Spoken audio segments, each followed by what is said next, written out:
Usapang SONA pa rin po tayo. Dalawa po sa dinabi ni President Bongbong Marcos ang tumatak sa isipan ko. Yung una, nung sinabi niya na siya ay Pangulo ng lahat. Dahil pinag-usapan po na ito yatang si former House Speaker Martin Romualdez ay sasampahan na ng kaso. Kita nyo nung wala pa nagsasampa ng kaso laban kay Martin Romualdez, galit na galit po itong kampo ni Sara Duterte. At ito namang si Amy Marcos, bakit parang ang mga kaalyado lang nila ang naiimbestigahan at nakukulong? So ngayon naman, na masasampahan na ng kaso si Martin Romualdez, ang dami pa rin nilang sinasabi. Para yata kasi ang gusto ni Sara Duterte at ni Amy Marcos, ikulong basta-basta itong si Martin Romualdez nang wala man lang due process, na wala man lang nilalabas ng mga ebidensya, na wala man lang paglalabanan, na wala man lang pagdidibatehan, o pagdidiskursuhan. Basta ikulog niyo si Martin Romualdez dahil yun ang gusto namin. Hindi po ganun ang style ni President Bongbong Marcos.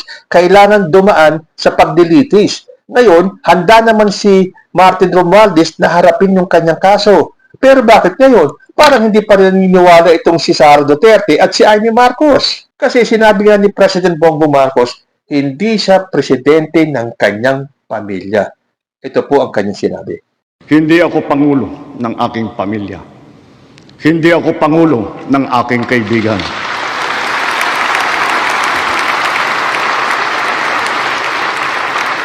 Ako ay pangulo ng Pilipinas at ang tungkulin ko ay sa inyo, ang aking mga kapwa Pilipino. Hindi ba? Napakalinaw na kahit na masakit sa kalooban ni President Bongbong Marcos, kailangan niya pong gawin ang dapat niyang gawin. Sabi po niya, masakit man sa akin ito, ngunit kailangan natin gawin ang tama. Na sinagot naman ni former House Speaker Martin Romualdez, masakit man ito sa aming pamilya, iginagalang ko ang naging pahayag ng Pangulo, hindi ako kailanman humingi ng pabor o espesyal na pagtrato. So, handang-handa pong harapin yan ni Martin Romualdez. Pero dapat may ebidensya kayong ilalabas. Hindi katulad itong grupo, itong kampo ni Sara Duterte. Napakahilig nilang maglabas ng intriga at paniniwalain nila ang taong bayan na guilty na agad itong si Martin Romualdez kahit na wala pang naipapakitang ebidensya. So, ngayon siya ay kakasuhan, idadaan na yan sa tamang proseso. Hindi po pwedeng sabi-sabi, haka-haka, chismis-chismis, na siyang forte ng kampo ng mga Duterte at ni Amy Marcos. Sige, maglabas tayo ng intriga, paniwalain natin ng taong bayan na totoo ang ating sinasabi kahit wala man lang silang maipakitang isang konkretong ebidensya. Bangag issue? Maleta? Ngayon naman kay Martin Romualdez, magpakita kayo ng ebidensya, hindi yung dakdak kayo ng dakdak. O ngayon, kakasuhan na si Martin Romualdez, ngaw-ngaw pa rin kayo ng ngaw-ngaw. Dahil sabi ni Sara Duterte, huwag nyo na i-expect na makukulong iyang dating speaker o members ng House of Representatives. Doon tayo sa 20 pesos na bigas. Tinupad ba o hindi? May makukulong before Christmas. Tinupad ba o hindi? So bakit pa tayo naniniwala at nanonood ng SONA? For your information, yung pong 20 pesos na bigas, nakita po natin ang ginawa ng gobyerno. Nagbenta po sila ng 20 pesos na bigas. Ito namang sinabing may makukulong before Christmas. Na-delay lang ng konti. Ngayon, ang dami na nakakulong. Bakit ko questionin nyo yan? Ang kine-question mo ay bago mag-Christmas. Ngayon, marami na pong nakulong at marami pang makukulong. So, bakit pa daw tayo maniniwala at manonood ng SONA? Ikaw, Sara Duterte, yung bloodbath na sinabi mo, bakit hanggang ngayon wala kami makitang bloodbath? So, bakit pa kami maniniwala at makikinig sa iyo? Fair, di ba? Kung ayaw mong maniwala kay President Bongbong Marcos, mas marami kaming hindi na naniniwala sa iyo. Patunayan mo yung bloodbath na sinasabi mo. Humarap ka sa impeachment trial mo. Dahil kung wala ka, walang pagdanak na dugo ang mangyayari. Sabi nga ng iyong attorney si Michael Poa yung palang bloodbath na ibig nyo sabihin ay yung dugo mo ang dadana. Dahil ikaw ang gigisahin, dahil ikaw ang sentro ng impeachment. So kahit na binhago nyo ng ibig sabihin ng bloodbath na nung una, ang ibig sabihin ng bloodbath na magtatagisan kayo ng talino ng inyong mga abogado, Maglalabasan ng baho, patutunayan na ikaw ay walang kasalanan. Ngayon, yung palang bloodbath, ay dugo mo daw ang tatagas. Yan ang sabi ni Michael Powa. So, paanong tatagas ang dugo mo sa impeachment trial kung hindi ka naman sisipot? So, paano kami maniniwala sa iyo? Sabi pa ni Sara Duterte, napakaraming buwaya sa Pilipinas. Ang nangyari sa ating mga Pilipino, nagkanya-kanya tayo. Yung mga nakaupo, umangat, nagkaroon, nakapangyarihan, naging makasarili. Teka muna, hindi kaya dapat mo yung sabihin sa harap ng salamin, Sara Duterte, ano ba ang nangyari sa iyo? Hindi ba? Umangat ka, naging vice president ka, nagkaroon ka ng kapangyarihan, at naging makasarili ka. Gusto mo sundin ni President Bongbong Marcos ang mga kapritsyo mo, hindi ka umubra. Kaya ka nagsarili. Tapos sasabihin mo, nagkanya-kanya tayo, ikaw ang unang nagkanya-kanya, naging makasarili ka Tapos sasabihin mo, napakaraming buhaya sa Pilipinas. Sino ba ang nagsiwalat ng mga buhaya sa Pilipinas kundi si President Bongbong Marcos? Hindi nyo na mapagtatakpan yan. Kahit na ano pang pagbalik-baligtarin nyo ng kwento, si President Bongbong Marcos ang nagsiwalat ng anomalya sa ating bansa. Siya ang nag-expose sa mga buhayang sinasabi mo. At yung sinasabi mong buhaya, maka-administrasyon man o hindi, si President Bongbong Marcos ang nagsiwalat ng korupsyon. Siya ang nagpalabas sa mga buhaya sa Pilipinas. Huwag niyong akuin. Hindi kayo ang gumawa niyan. Nag-iingay lang kayo dahil gusto ninyo mapunta ang kredito sa inyo na sa inyo galing yung pagsiwalat ng mga katiwalian sa gobyernong ito. Hindi po. Walang maniniwala sa inyo dahil alam ng buong Pilipinas at ng buong mundo na ang presidente, si Bongbong Marcos, ang nagsiwalat ng korupsyon sa Pilipinas na hindi nagawa ng tatay mong si Rodrigo Duterte kahit na alam niya na talamak ang korupsyon nung panahon niya. Pero wala siyang ginawa. At ikaw na rin ang umamin, Sara Duterte, na matagal nyo nang alam yung mga mali-maleta na yan, yung mga umiikot na pera. Sa'yo nang galing yan. Kauupo nyo pa lang ni President Bongbong Marcos, naririnig mo na yan. Pero may ginawa ka ba? Nagsalita ka ba? Hindi. Ngayon ka lang nagsasalita dahil wala ka na kay President Bongbong Marcos. Ngayon ka lang nagsalita dahil isinuwalat na ni Bongbong Marcos ang katotohanan sa korupsyon sa Pilipinas. At marami sa kaalyado mo ang damay. So, paano pa tayo maniniwala kay Sara Duterte? Siya nga itong may mga sinabi na hindi niya kayang panindigan. At ang pangalawa naman na nagustuhan ko kay President Bongbong Marcos, isang major policy announcement ay yung pagtanggal sa system loss charge ng Meralco. Ito po ang sinabi niya. Mga kababayan, sa lahat ng mga ginagawa natin sa sektor ng enerhiya, maninaw din sa pamahalaan ang hinaing ng taong bayan na pababain ang presyo ng kuryente sa bansa.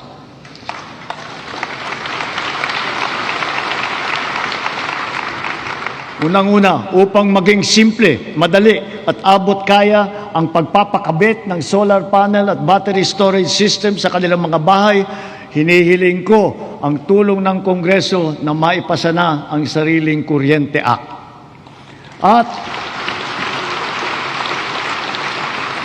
At kung pagbawas ng presyo ang usapan, sa aking palagay, panahon na para tanggalin na natin ang systems loss na pinapasa sa consumer.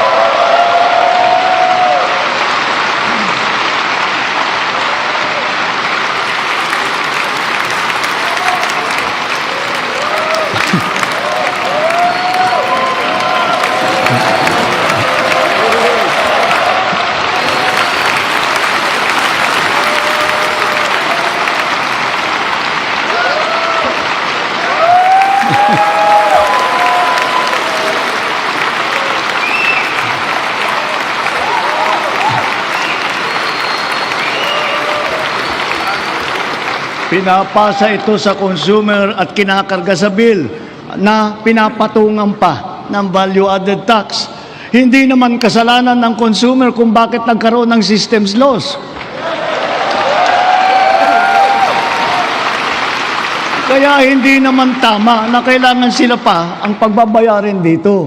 Therefore, we, the people, we demand for the immediate amendment of the EPIRA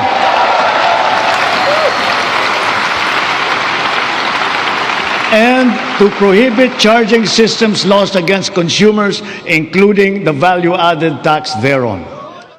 Pero doon po sa first part na sinabi ni President Bongbong, yung pong Sariling Kuryente Act. Ano pa yung Sariling Kuryente Act? Sabi po rito, the Sariling Kuryente Act is a proposed law in the Philippines pushed by President Ferdinand Marcos Jr. during his July 2026 State of the Nation address.